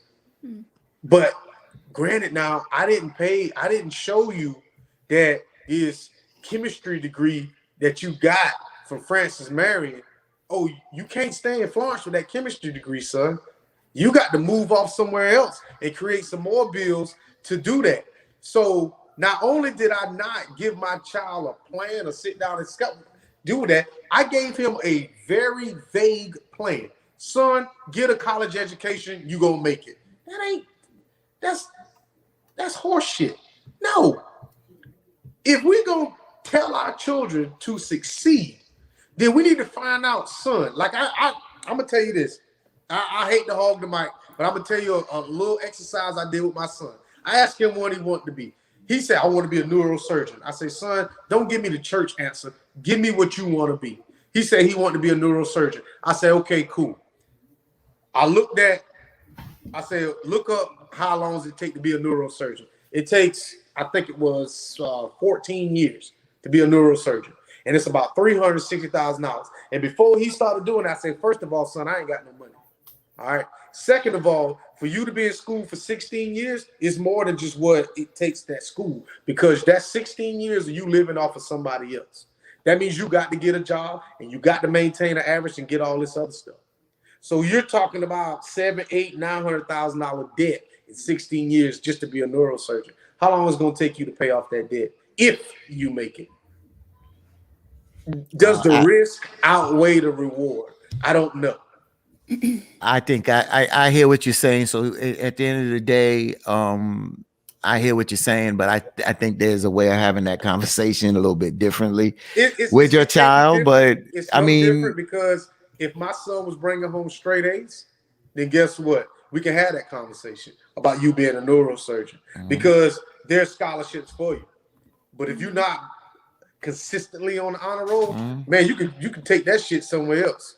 Yeah. But another thing that we don't teach our children and is that we continue to teach our children to go out there and get a good job. And I've said this numerous times, instead of becoming your own boss, becoming your own employer. And I'm not talking about some nonsense BS little side job. I'm talking about I'm watching people now that I'm meeting young people that are making six figures, working for themselves, doing 4 and 5 different type jobs because they have gotten into business for themselves. And a lot of times our school systems is not going to put that into us. It is up to us to put that into our children. And if we don't instill that into our children, then we have no future as a people here. And I'm going to tell you that as a reality. So sometimes we do have to push our children not to be what we want them to be, but we have to push them to be better. Yeah. Right.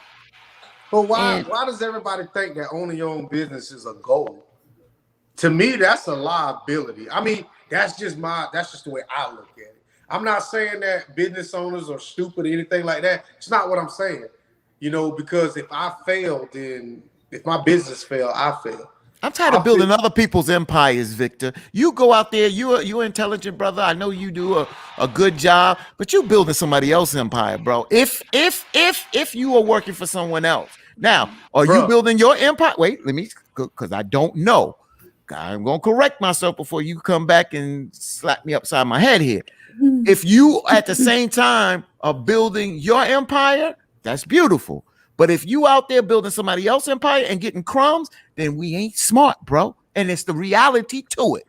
Anytime that you work for anybody else, you're not getting what they're getting. I mean, the person at McDonald's can ring up, $10, $15, $20,000 worth of merchandise all day long. They only get paid $9 an hour. But that $9 an hour, she is building or he is building their empire by actually contributing to society, providing a service. That $9 might be crumbs to us, but to her or him, that's something. That's a start. You got to start somewhere. But we want that person that rang up those hamburgers and them $9 to eventually become that owner one day. But see, everybody doesn't want to be an owner because that's the thing. Everybody wants to be. You can't have a boss. If everybody has boss mentalities, then guess what? You have no workers. So that makes, to me, I get it. I'd rather not be a boss. I don't want that responsibility. All I want to do is get my paycheck and go into the crib, and the money that I make with my paycheck, I do what I want to with it. I want to start reaping the benefits of other people in this society that realize that when you go out there and you own your own house, you get the tax breaks. When you own your own business, you get the tax breaks. At the end of the day, a lot more things you control when you control your life. That's what I'm talking about. I'm tired of being a damn slave for somebody. I'm going to ask you a question. Yes, sir. Do renters pay taxes? Do renters pay taxes? Yes. Yeah. No, they don't. Yeah, no. Let me answer the question. You said renters. You didn't actually renters pay rent tax. You actually renters pay tax. I'm a renter. I pay taxes. Renters don't pay. I don't get it as a tax bill. Renters don't. I have a rental property. I get the tax bill. They don't. They Right, don't get the tax bill. but you asked the should question. incorporate that in your monthly rental price. Yeah. See, I was going to get to that, Well, but don't ask, you asked a vague question. You should have asked. The straight question you should have asked me is, "Yo, as a renter, do you pay taxes as a renter for renting?" Technically, you don't. You don't pay property. No, you don't pay I don't. A house tax, but they still have other taxes that they And own. I don't get the benefits that vehicle. that the owner of that place get. That owner gets certain tax breaks because he or she owns that property. Yeah. Okay. Let's we got a little bit. Let's dive into this. Okay, let's roll. Let's go. As a homeowner, yes, I get tax breaks, but if my income is up here, my tax breaks is only here. So I still have to make up that difference unless I have write-offs. So that means I have to take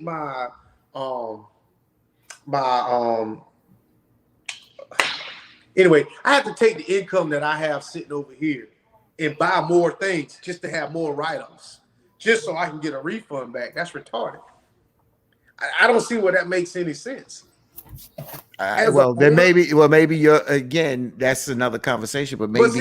But see, the thing about it is, people think as an owner, you get all these perks, but as an owner, you are full of liabilities. That property is a liability. That property is a liability. Hey, that's the tax man calling, brother. It's due May 17th. But the thing about it is, there are so many successful stories of great people that have land and doing all this, but there's a lot of people that lost money on real estate. I agree. Real estate is a really big, tricky situation. Totally agree. I totally agree. That's why, Victor, these conversations, we need to continue to have these kind of conversations, because there's pluses and minuses. And there's some people out there that could come on this show and say, I don't own this, I don't do this, but I'm in a better position than that person that is that boss. There are people in better position because they have utilized and invest their money so that they reap the benefit. It's about investments. It's a whole gamut here. It's not just being the owner or boss to reap all the benefits and be successful in society. You're right about that. All right, guys. So we have a caller on. We have a caller on the phone, and let me see if I can get them to come up. Give me just a second. Hello, caller. Are you there? Yes, this is Deanna. Hi, guys. Hey. Can you all hear? Hello. Hi. Hello, Deanna. Hey, Deanna. Hi. I just want to comment on what Vic said. I agree with him about children going to college just for the sake of going to college. I think I put it in the comment. But as a first generation college student, all I knew is that all people told me was that it's important to go to college. So we have people going to college for things and just different things, sports management, that will not pay off. And we rack up all this student loan debt and can't get jobs in our field. So I make it my mission to talk to people about when they go to college, majoring in science, engineering, technology, math, medical field, or trades, because trades are, coming back in style because so many people went to school for all these miscellaneous degrees that are not paying out. So now trades are a thing. So I think it's important to educate kids or potential college students on what to go to college for instead of racking up student loan debt for nothing. And I also, go ahead. No, you go ahead. I'm sorry. No, because I was going to jump to another subject. Deanna, I know you kind of talk to a broad group of young people. One thing, when I used to speak at schools, I would always emphasize getting jobs that paid by the hour versus paying salary. I would always emphasize that. Now, I'm not saying salary jobs are bad, because when you're out sick or something, you're still getting a paycheck. There's a plus side. But it puts you in a box. Ma'am? It kind of puts you in a box, too. It does. Well, for 15 years, I've been an exempt employee. So, and just to say this, not to go too in depth, that I reap the benefits, because if I had to do the exempt part where I don't get paid overtime versus hourly, and if I got paid for the hours versus the exempt, I would have made less money in 15 years if I had to get paid hourly versus being paid a salary. But I do see the pluses and minuses. But for me, it works for me, yes. But I do see how it does hurt other people who have these jobs that put in a lot of hours. And honestly, to me, it's like working as a damn mule and not really getting paid but peanuts. I do see that out there. Yeah. And I also wanted to comment to something that you said, Fatine. Okay. As far as, I just don't think that everybody desires to be a business owner. That's true. Has the thought crossed my mind? Yeah, but I don't want to necessarily dedicate what it takes to be a business owner. So I just think it kind of goes both ways. Some people make six figures, like you said, maybe making another person's dream come true. But if they're content with that, then so be it. And I also think a lot of people want to be business owners just out here shooting blanks. I think I can cook good, so I want to start a restaurant.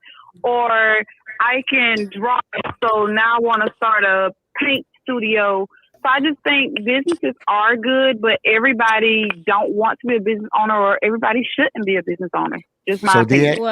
So I'm gonna respond to Deanna on that one. So the reason why, and I totally agree, and when Victor said that, I agree with Victor. The reason why I say it, and I'm gonna say it more, is because if you look back and when we grew up, and even to our kids now today, we don't talk about being business owners like we should. All I'm just trying to do is to bring that to the conversation as an option, because that's not something that our schools and other institutions push for us. And I just want that to be part of the conversation, to say we have other options and you need to know what that option is. Right. Now, and Sharon, that kind of goes back.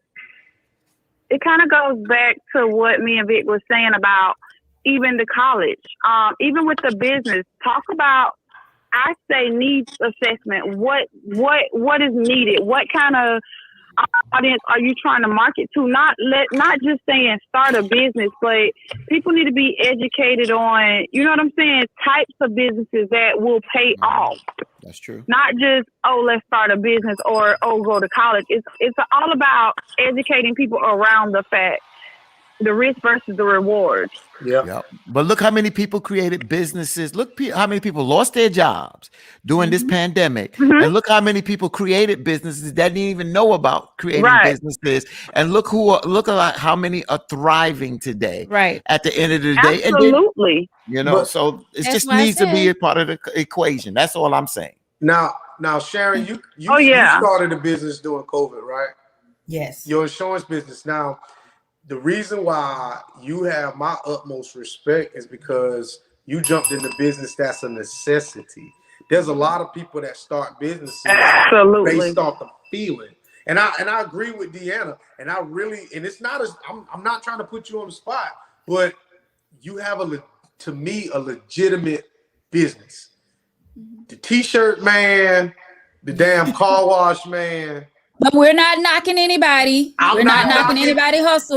No. I'm not knocking anybody. I'm not in it.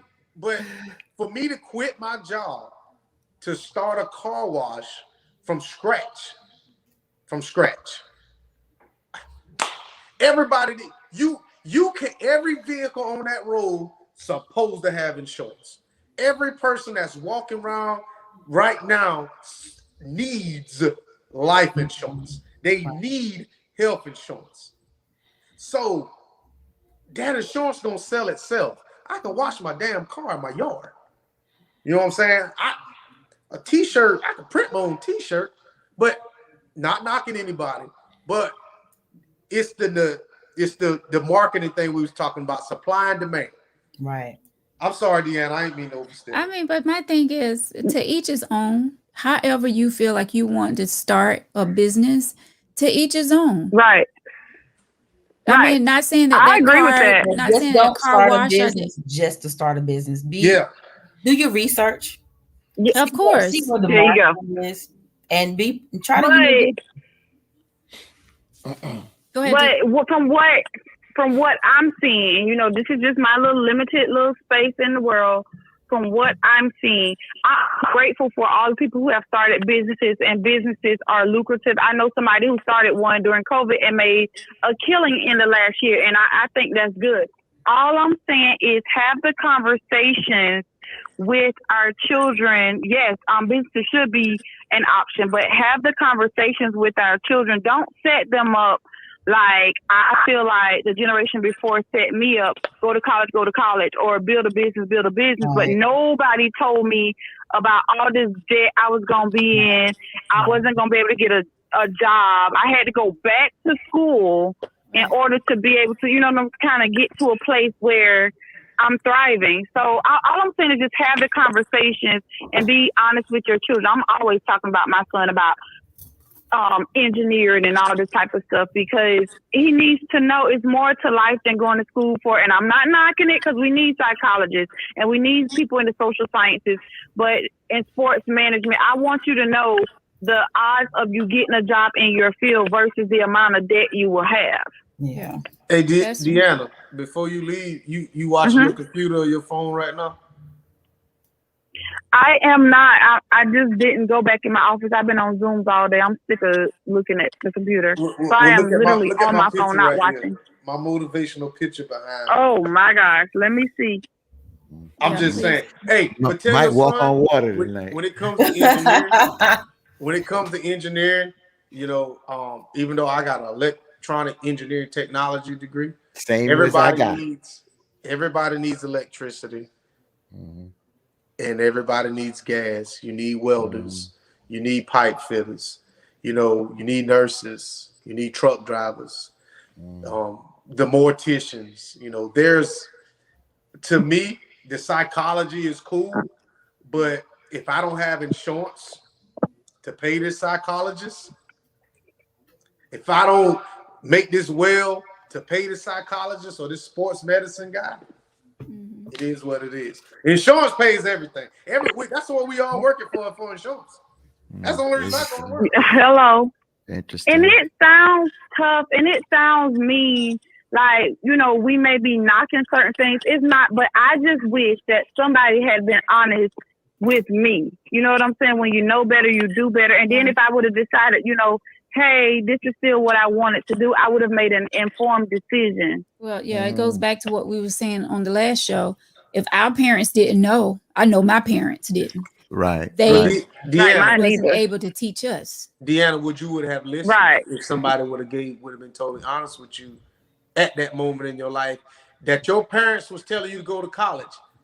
The moment your parent would have told you to college, and I would have came up to you and be like, nah, Deanna, you might need to do this, man. They don't know what they're talking about. Would have listened? But it's not, what I'm saying is not just one person telling you. We need to normalize the conversation. It doesn't need to be just one person telling. It should be a normal conversation in households, in my opinion, about college and the choices you make. I tell my I got a niece right now. She wants to be a dental hygienist. Well, they only offer that at technical colleges, but her mom wants her to go to a 4-year university. Me being the person who have pretty much been in college all my life, I feel like I say go to the technical college, be a dental hygienist. They make great money, and you won't rack up student loan debt. People just don't know. They just think 4-year degree is the way to go. But I mean, people just don't know. Yeah. Right. But can I just say this? Technical college. Yeah, I just want to say this real quick. Get a trade. Yeah, let me just say this, and I usually don't, and I've never done it on this show, and this is probably gonna be the last time. Yeah, the last time I do this on this show, is that my parents didn't beat in my head when I use the word beat, just drill verbally to go to college. I'm the one that got the scholarship, 2 scholarships, turned it down, and went to another college. Got the electrical engineering technology degree, Victor. Turned down Bell Labs, which is now Lucent. Okay, turned that down, went on to go into the banking institution to work in the computers, and then now I've been in 30 years of doing radio. And part of that time, I was still working in the banking institution, dealing with data center operations.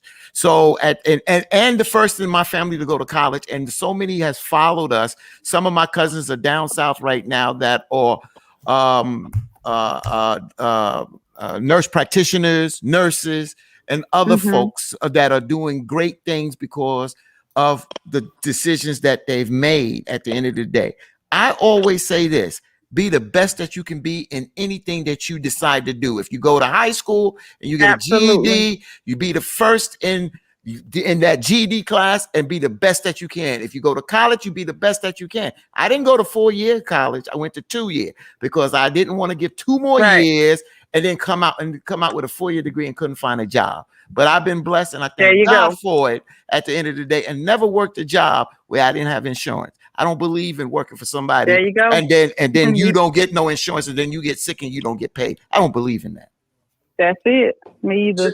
Shay, can I buy some insurance? Thank you so much, Deanna. Thank you for calling in. You guys have a good night. Thank good night, you. Deanna. You too.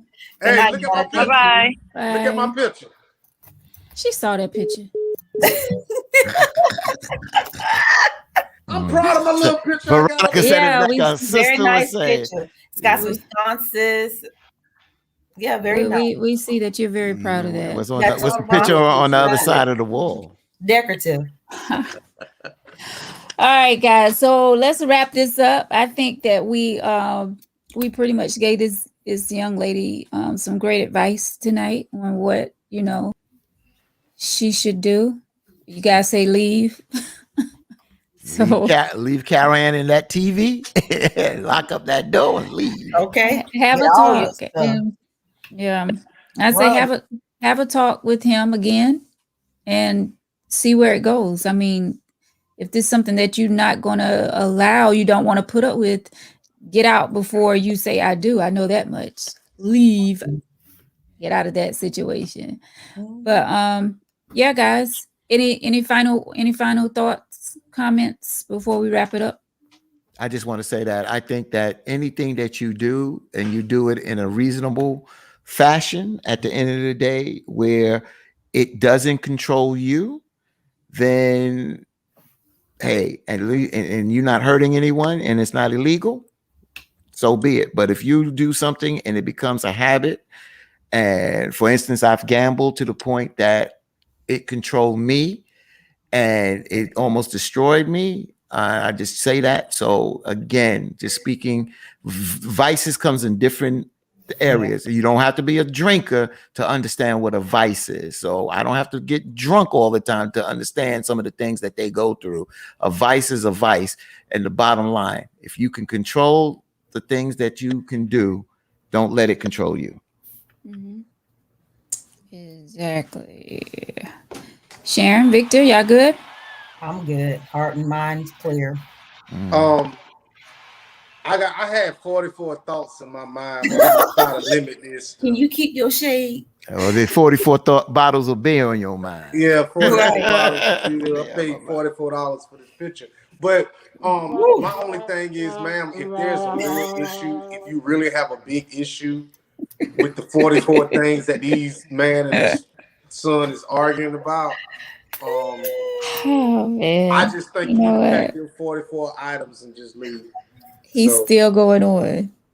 I mean, I don't know. That number just keeps popping in my head. But all I'm saying is that if she really has an issue, and your fiance and his son, if they still gonna do that, no matter what you say, you need to really assess, is this something that you want to deal with for the rest of your life? Them fighting, smoking, and drinking. All right. So if you can't deal with that, leave. If it's not that bad, sit down and watch TV for 44 minutes. And it'll be okay. If they get drunk and fight, that TV may not be there next week. Well, then she could take $444 and buy another TV. In a new house. For $444,000. I can't I can sell stand you you. insurance for $44. She gonna need some insurance from Shay. And for 44 Okay, cents, no. you can buy you a pen and sign them 44 documents that Shay's gonna have you sign for some premium insurance. Premium. I can't stand you. Like, seriously, I can't. Oh my gosh. Welcome back, Victor. How about that? Welcome back. So stupid. I was only gone for 44 days. And it rained for them 44 days too. Yeah. Oh my God. So And I just bought a stupid. 44 Magnum. So. And I'm gonna sell you the 44 bullets for that. For $44. That's right, and 44 cents. Yeah. Let's wrap this up because y'all are out of control. Thank y'all so much. My brother Fatine, all the way from New York. Thank you for joining us again tonight. Appreciate you. My girl Sharon, thank you so much, sis, Thank you, honey. for sitting in tonight. No problem. Victor, thank What's you, going on? co-host. Thank you so much. Thank you for sitting in tonight. Good to have you back, course. Vic. Good to have you back. Thank you, ma'am. Good to be back. Guys, all of you that watch, thank you so much for watching the tea. We appreciate each and every one of you for joining us each week. Thank you for your comments. Of course, we didn't get to a lot of comments tonight, and we will be going back through and checking those comments out. If you would like to be a guest on the tea, be sure you email me, tangyteaoflife@gmail.com, or you can inbox me right here on the Tangy Tea page or my personal page, Veronica Samuel. And if you will have topic suggestions, of course, you can go through and do the same steps there. We talk about any and everything here on the tea. So whatever you want to talk about, bring it, and we will definitely talk about it because we don't hold anything back here on the tea. Not even Victor Pearly Whites. Like, we love it. All 44 of them. That's what I'm talking about. Oh my gosh, why? Yes, thank y'all so Remember, much. that was Jay-Z's iconic album, 444. Yeah, that's right. Them foals, baby. Right. Oh, hey, wait a minute. The Triple Fours played down there yesterday. I mean, not yesterday, Sunday. See? Mm-hmm. Them foals. Mm-hmm.